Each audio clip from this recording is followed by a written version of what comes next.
Hi there, I'm Dan Jones. Welcome to interCHANGE. Thank you so much for joining us. Tonight we're going to talk about the never-ending problems with the state-funded child care program. Maybe it's time to scrap the whole thing. We'll talk about the state's new drunk driving laws. Are they really as tough as the lawmakers in the media are making them out to be? And we'll talk about Milwaukee's unelected Convention District Bureau Board raising a tax to support the struggling convention center, Milwaukee Theater, and the arena. All right, joining us now are Joel McNally, one of Milwaukee's favorite liberals, longtime newspaper columnist, and the host of the morning magazine program over on AM 1290. Kevin Fischer, aide to Republican State Senator Mary Lazarus, and oftentimes host at WISN Radio. Denise Callaway, the communications director for the Greater Milwaukee Foundation. And Gerard Randall, longtime job creation expert. Rick Horowitz will be along with commentary at the end of the show.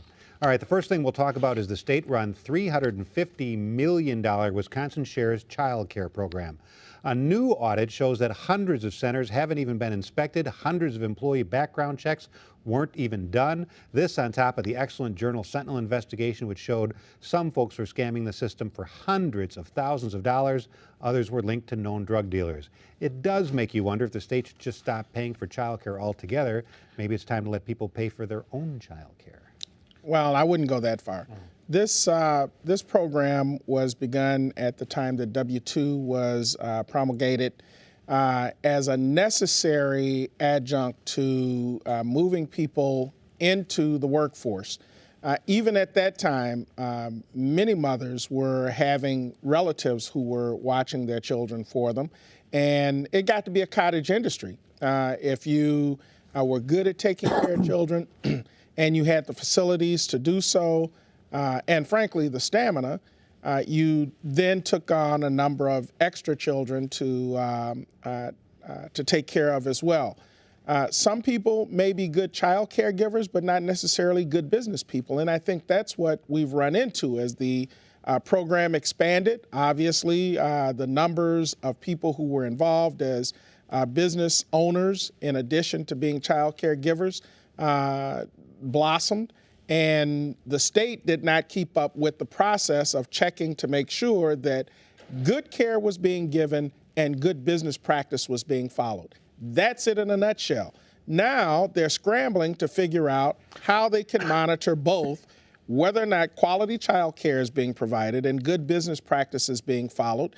And frankly, the state is overwhelmed. It's just as overwhelmed as many of the people who got into the business that shouldn't have gotten into the business are, that now, after some reviews, and frankly, some pretty alarming reviews, should be taken out of the program. Denise, I paid for my own child care. Why should the state pick up everybody else's? Well, this is a case where we're trying to offer this as a way to help people either go through training or to start jobs where there just is not enough money for them to make sure that there's adequate care for their child. So I don't think that that's an issue or a problem. I think the problem is that this has really in some ways been a disaster that's almost been waiting to happen since this started. It was put together quickly. The focus of it was never on quality. It was on whether or not there were enough seats to meet the need. So it's not in some ways a surprise that this has happened. But I don't think that because this is a mess that we now penalize parents who are in some cases low income working poor parents who need that subsidy in order to be able to continue to work and make sure that their child has care. We shouldn't penalize them because of this. What we've got to do is go back and figure out a way that we begin to take a look at, first of all, doing those background checks. To me, that's the key piece. So that's kind of the most frightening thing, to have folks who have these affiliations either with drugs or some kind of violent crime who are living in the home where daycare is being provided. So to me, that's the key thing. We've got to take care of that first. Then we've got to go in and make sure these inspections are done quickly. And if the state needs to bring on more people on board to do it, they need to do it. Because to me, you've got these children who are very vulnerable. There's a problem. They're not always able to speak up and identify what it is. So let's take care of those background checks, catch up on those inspections, and then see how we begin to rebuild the system. Joel, is this another example where the state creates a program, like you hear the Justice Department complaining all the time, you know, we're supposed to do this, but we don't have the money. So they create this program so everybody feels good that they create something, but then they don't fund it? They didn't fund it. They didn't fund nearly enough, clearly, inspectors, nearly enough people. This whole industry was created by us. You know, we made it a matter of public policy that single mothers could not stay home on welfare and take care of their own children. We said, however, you can go out and work in daycare and take care of somebody else's children for minimum wage. But Tommy Thompson, and he's the one that started this program, said, you know, we can't expect poor women to go out and work at minimum wage and sometimes still not living wage jobs without providing child care in some way. You know, we aren't paying them enough. They aren't getting out of poverty. We said you have to work at jobs, but these jobs aren't necessarily going to get you out of poverty. So what are you supposed to do for child care for your children? So he created this child care industry, and it was a multi-million-dollar industry. I was a little troubled by several aspects of the Journal-Sentinel investigation. I think there are serious problems they've shown a spotlight on.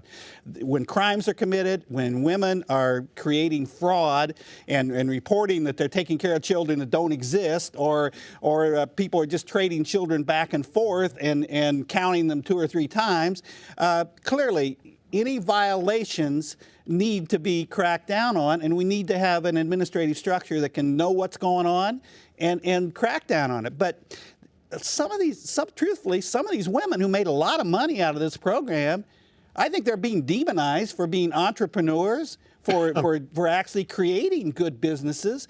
These are women rising up out of poverty, but there's this tone of the investigation. What are these poor black women doing making so much money from the state? Well, if they are in fact running good child care, we should be paying for it.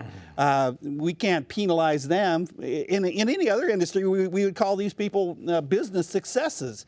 Now, that doesn't mean violating the law, and it doesn't mean fraud, and it doesn't mean, you know, that we don't want to do background checks and know who's involved here. But if we're going to do that, if we're going to create this industry, we have to create a structure to police the industry as well. Kevin, what will lawmakers do? Because it seems like story after story after story is coming out.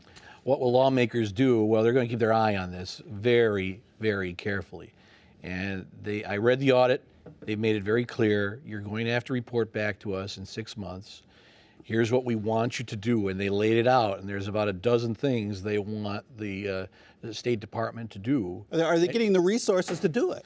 Well, it's not just a matter of resources. They are overwhelmed. And there's a problem with doing the background checks. Some of the changes, very strict measures as a result of the Journal-Sentinel investigation and as a result of the first phase of this audit went into effect just last month. And the child care providers are having all kinds of difficulties living up to these new standards. Now, that doesn't absolve them, but that's just the reality. And they're not doing the background checks. You have about 20,000 employees around the state.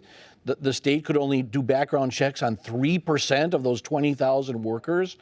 You have felons who have been involved with child neglect and child abuse, either taking care of kids or living in facilities where the kids live. Background checks are not being done. Site visits are not being done. And then you have the state saying that we should expand some of these programs.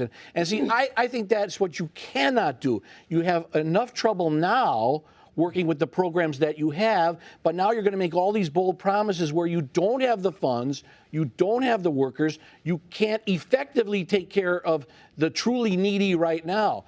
Do we say we should just get rid of the program entirely? No, but I'd scale back for 2 reasons: to make sure that the truly needy are taken care of, and for the benefit of taxpayers who don't want to see their money being wasted in situations like this. And they are appalling. I think I heard the words here that it's startling and appalling. It is. When you have children, through no fault of their own, it's not their, are being placed in highly at-risk situations. The state can't tolerate that. All right, next topic. I loved all the headlines about the state legislature passing tough new drunk driving laws. Okay, so they make the 4th offense a felony, finally, big deal. The first offense is still just a traffic citation. Tough would be losing your license for 6 months for the first offense. Tough would be a big fine and a year license suspension for the second offense and a year in jail for the third offense. But we don't have the will in the state to really get tough, do we? I don't think it's a lack of will to get tough. In fact, a whole lot of legislatures were up making speeches and just about how tough they were. And, you know, you had a Journal Sentinel investigation and crusade, and then you had a whole bunch of lawmakers running to be the heroes and pass whatever the Journal Sentinel wants. The truth of the matter is, incarceration and tough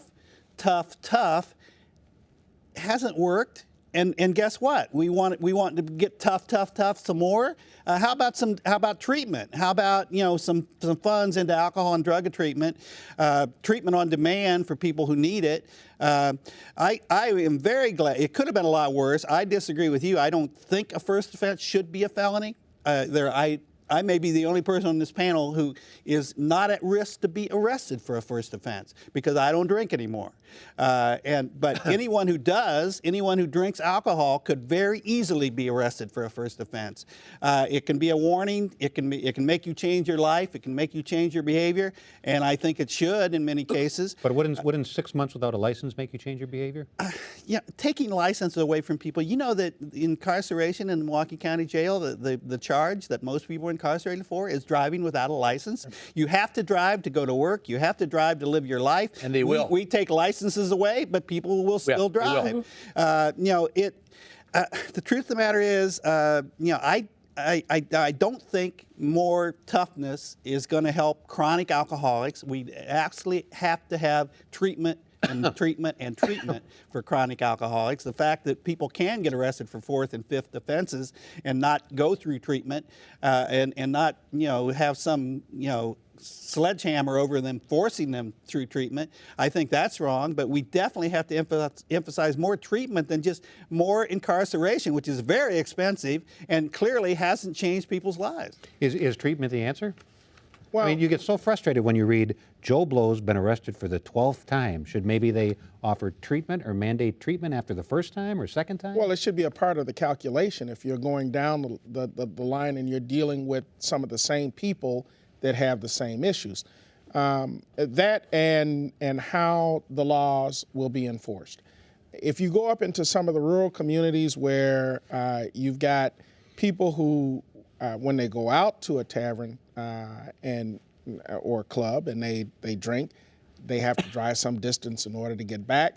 I think you'll find that there are a significant number of accidents that happen in those communities, and I'd be willing to wager it was out of those communities where some of the strongest lobbying against tougher laws were probably coming from. You get into more densely populated communities like Milwaukee or other communities here in southeastern Wisconsin. Well, it's fairly easy to set up an operation where you can monitor a sting. You can monitor those who are coming out of establishments that have been over-consuming. And then they end up in the House of Correction and other jails around the community because either they can't pay the fines, and that was an issue that was talked about in this one. $12 million that they're going to raise in new revenue from fees and fines versus the $80+ million that will be required to enforce the new provisions of the law. You're going to get people who just simply aren't going to be able to pay in some of these communities where you've got significant numbers of poor people. And then what do? The penalty is that you do jail time. So incarceration is going to cost you even more money to house people who are there because of what? They can't control their drinking.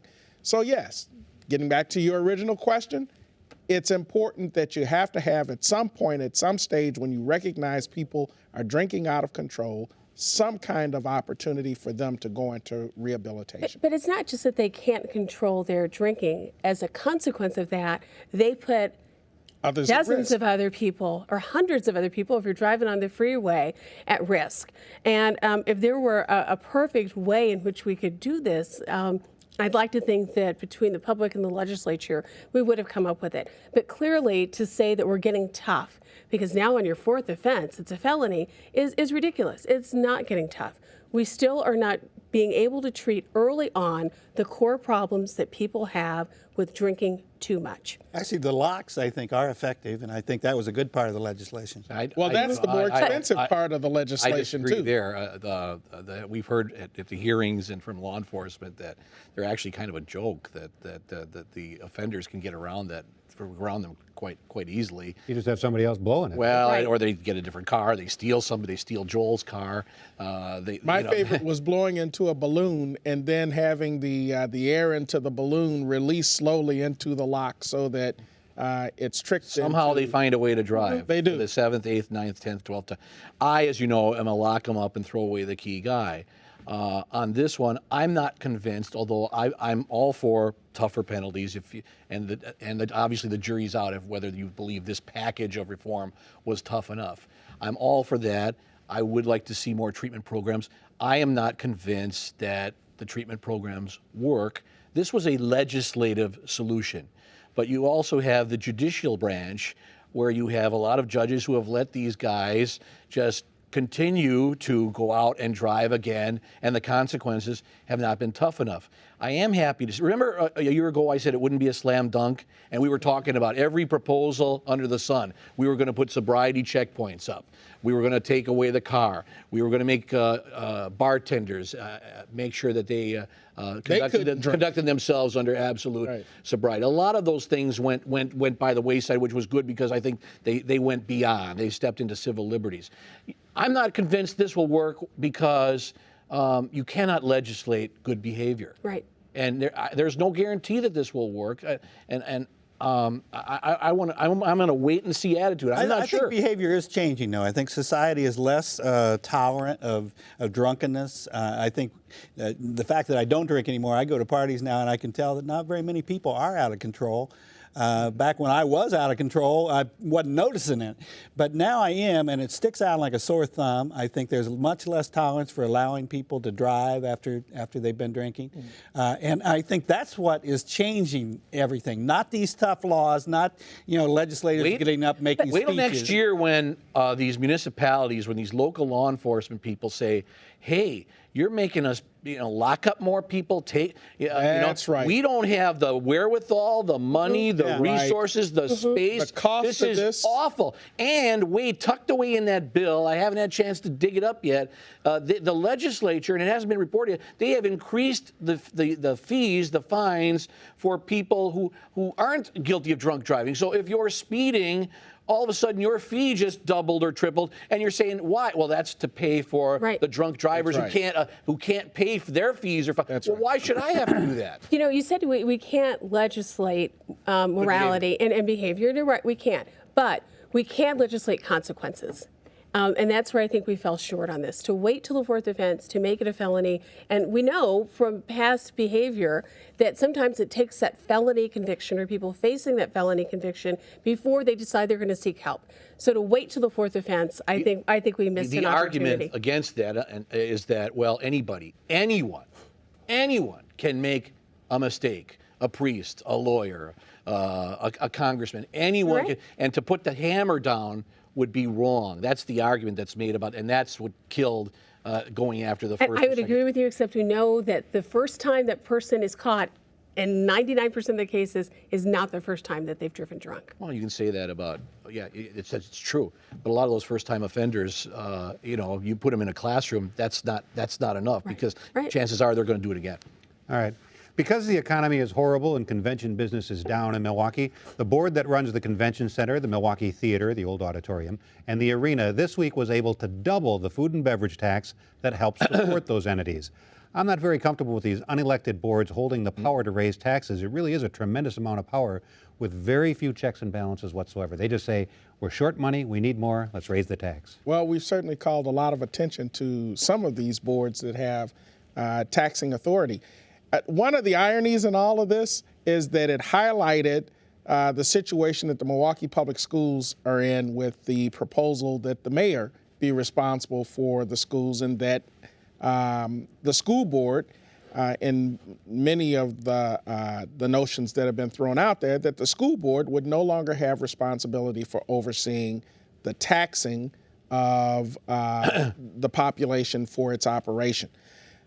In this particular case with the Wisconsin Center District, I don't know how much thought had been given to the fact that in this economy, people are going out less. Their disposable income for eating out, food and drink, it's less. It may seem like a minuscule amount of money. I remember seeing Frank Gimble point to the fact that you spend an extra quarter out for every $100 that you spend.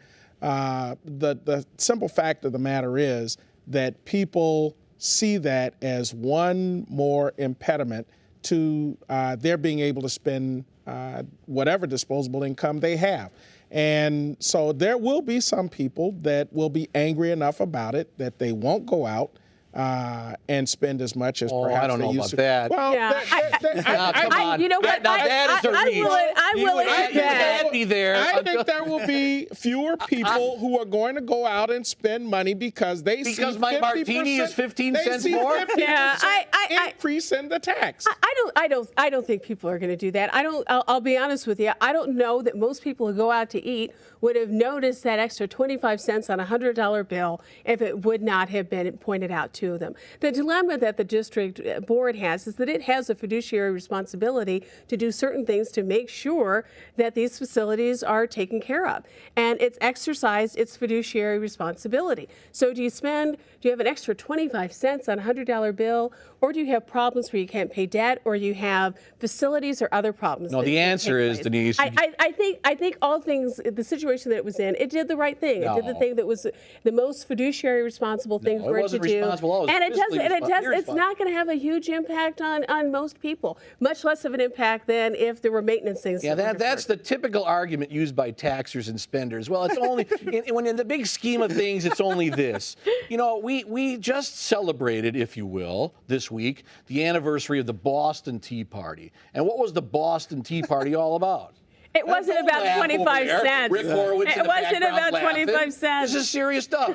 Taxation without representation, and that's exactly what happened here. The answer is not to, well, let's exercise our fiduciary responsibility by raising taxes. No, the answer is to get rid of these unelected boards. You two are right. Get rid of, and let's get taxation with representation. Not only did they jack up your taxes and you had no recourse, you had no say as a taxpayer, they gave very little notice that they were going to do this. They gave very little notice, if any, that they were going to meet to jack up the taxes. And that, by principle, is just wrong.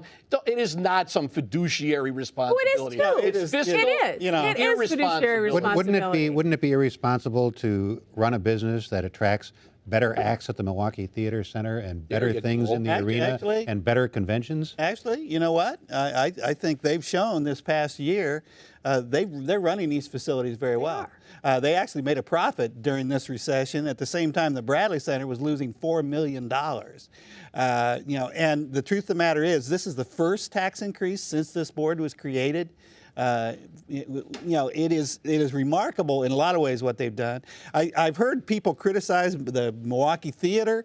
You know, the old Milwaukee Arena was sitting there as a white elephant, as a worthless facility. It is a very attractive theater. There's a whole series of touring Broadway shows and musical shows that have come in there. I saw a Cirque show this past year there. They are starting to pick up business as the economy is picking up. That's not the issue. The taxes. Well, as a matter of fact, they were being responsible by, in fact, covering their expenses and keeping these facilities going. At the same time, the Bradley Center appears to be going down the tubes. All right, next topic. Well, the health care debate in Washington has pretty much turned into a health care brawl. It's hard to know who's the angriest and who's the most upset.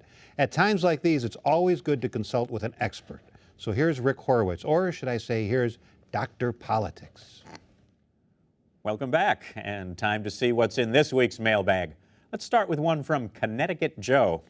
Dear Dr. Politics, I hope you can help me with a problem I've been having recently. For a number of reasons I won't go into, I've suddenly found myself with considerable influence on certain major matters of national policy. At the same time, though, I've sensed a lot of mistrust and even hostility among many of my fellow workers. They're constantly talking to the newspapers about me, and they're all over TV and radio and the internet, questioning my motives and my loyalty and even my integrity. Here's my problem. I'm loving every minute of it. Dear Joe, your reaction is hardly unusual. Most people want to feel that they matter to their friends and colleagues and to the world at large. The reaction from your coworkers tells you that you're relevant to the lives of many people. Then again, so was Hurricane Katrina. Here's one to Dr. Politics from a Dr. Dean. Dear Dr. Politics, I don't believe this. This isn't reform.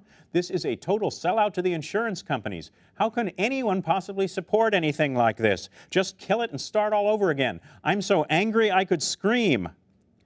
Dear Doc, how does that screaming thing generally work for you? And here's one from Harried Harry. Dear Dr. Politics, when I was promoted to head of my division a few years ago, I was told to expect the full cooperation of the people I'd be supervising. There are 60 of us, counting 2 freelancers who work on contract. I think I've bent over backwards to try to accommodate them, but every favor I do for one of them annoys somebody else. And when I try to get them to work together, they ignore me. Whoever said politics was like herding cats was absolutely right. Any suggestions? Dear Harried, I understand your frustration, but that's no reason to insult cats. There are several species that are even more difficult to organize. Hummingbirds, for instance, or Democrats. And finally, from someone who calls himself Puzzled Prez, Dear Dr. Politics, where are the off-ramps? I thought there were off-ramps. Dear Prez, welcome to Washington. Thanks, Rick, and thank you so much for watching. We'll be off for the next 2 weeks, so stay warm, enjoy the rest of your weekend, and have a great holiday season.